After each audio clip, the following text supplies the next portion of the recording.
In this video, I'm going to share with you some tips and tricks to help you do better in interviews, all with the aim of helping you get the outcome that you want to get. We'll start off with things to do during an interview, and we'll work also to things to do before. Now, number one thing I'm going to start off with during an interview is raising your energy. I've sat in a lot of interviews in my career so far, and this is super common, especially for life sciences and for quite academic people. Typically, life sciences is a bit more, how to put it, introvert. And I find a lot of people come in with a low level of energy. So just to give you a quick example, right? Imagine I started this video saying, hey guys, I'm going to do an interview prep guide, which will hopefully help you with your interviews. I'm going to talk about things during, and we're going to talk about things before. Instantly, you probably already clicked away, right? Because the energy just isn't there, right? So I'm naturally quite introvert, but for a video like this or for an interview, I'm going to raise my energy level a bit above what it would normally be.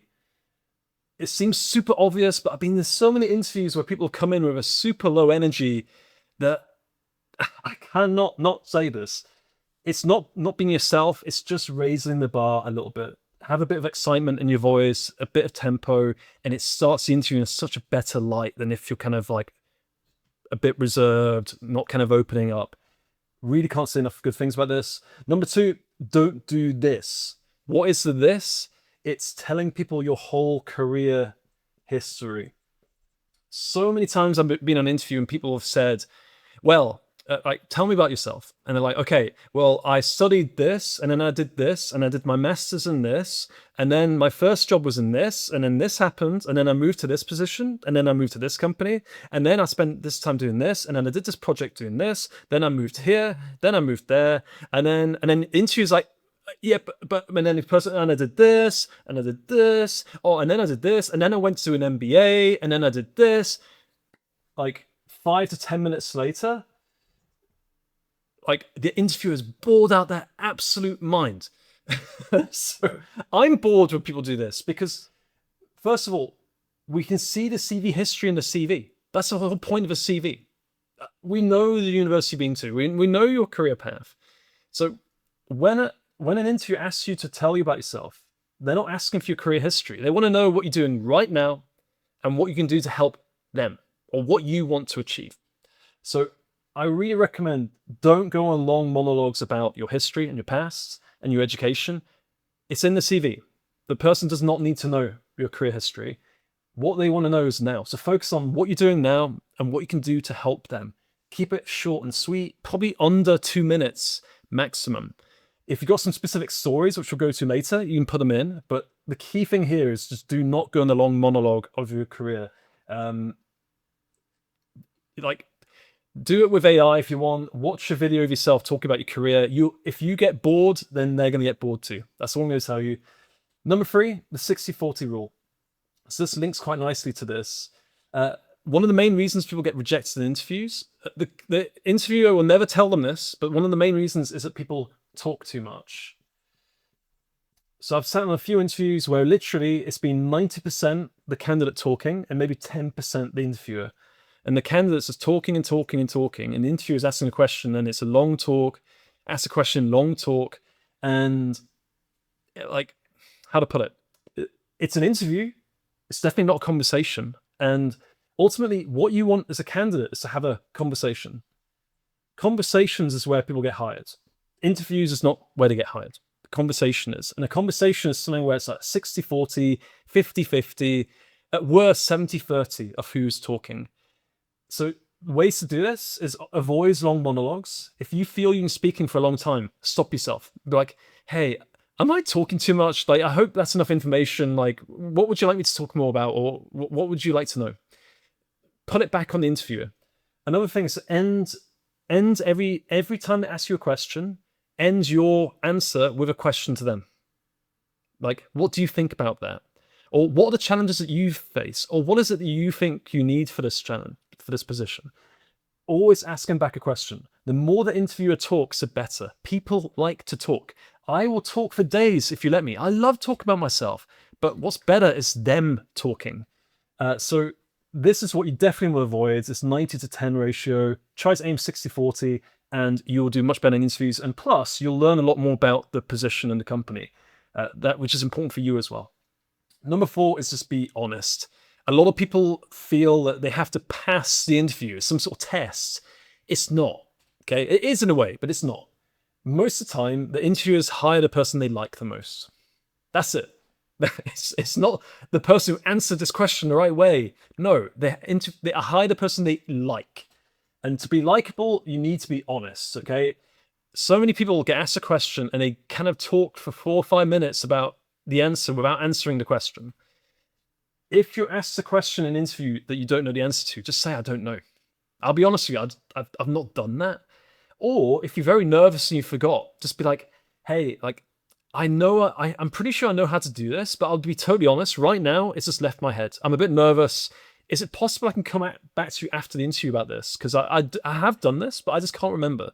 It's much better to do that than to pretend you know something, talk a load of crap, basically, and everyone can smell bullshit. So as soon as you do anything that's dishonest, you're in a big problem in an interview.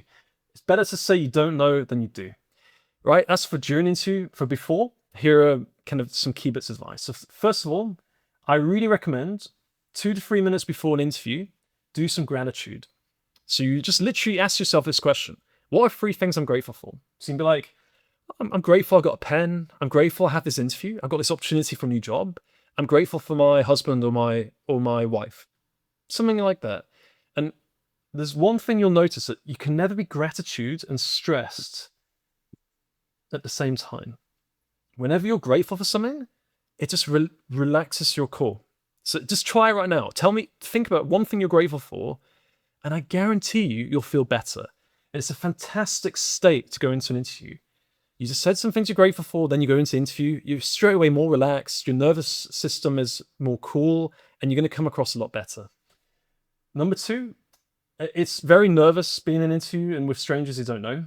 But what I say is, just tell yourself you're excited. This is a tip I take from public speaking. I've done quite a lot of public speaking. I'd be lying to say I'm not nervous before public speaking, but what I always try and say to myself is, I'm excited, I'm not nervous. And excitement and nervousness are very similar emotions. They're actually super similar. So if you can kind of trick your brain to being excited rather than nervous. So just say, I'm excited, I'm not nervous. And it just has a weird psychological impact where it kind of works. Number 3, learn about the news and the financials of the company you're interviewing with. Use ChatGPT or Claude. It can tell you in 2 minutes all the key news that's happened in the last 2 months, all the key financials. And if you can, ask these questions to the interview. You can say, hey, I saw in the news that you guys just had a brand new site, or you just had this product approved. How's that impacting you? Fantastic question.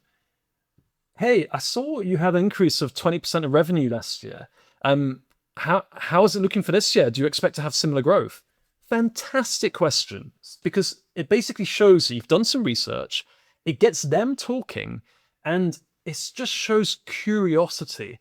And also financials is great, especially if you're in a non-financial role. Showing interest in revenue and profit and EBITDA is exactly what companies want to see in their scientists and their medical people and their clinical people. These minimal effort, huge return on investment, these sort of questions. And then number 4, stories and examples. So you're going to ask questions about what your strengths are, what your weaknesses are, what's the biggest challenge you've overcome. Have these examples in mind and try and turn it into a story where it can be maybe 1 to 2 minutes long, and try and make it interesting. So I'll give you one quick example, right? Let's say someone says, tell me about your career so far, to me, right? What I could do is, I started in 2012 doing this, and then I did this, and then I got promoted to this, and then this happened, and then this happened, and then this happened. Boring, right? What I could do instead is say, okay, well, I was sitting in a boardroom in 2013. I had a cup of tea with me. I had 3 tea bags in it. Because I was so like tired and overworked, and I really needed that caffeine. And basically, I was asked in that boardroom to build a recruitment business for Swiss pharmaceutical industry from nothing. 8 years later, from that moment in a boardroom, we had over 10 million revenue in a year. We had over 45 clients, and we had over 30 contractors working in Switzerland. Basically, that's the story so far in terms of what happened. In an 8-year period, went from 0 to 10 million revenue. If you're interested to know how I did that, I can tell you some more of the details. That's under 1 minute, and it's a lot more interesting than me saying, I did this and that, and then this happened, and I got promoted. Try and find stories in your experience, okay? I just made that on the spot, by the way. I didn't prep that, so it could be a lot better. But this is an example. One bonus tip is that you can role play with AI. You can turn on AI voice and ask it to role play an interview for you. And you can practice all of this. That's enough. I hope it's helpful. Much love. Cheers.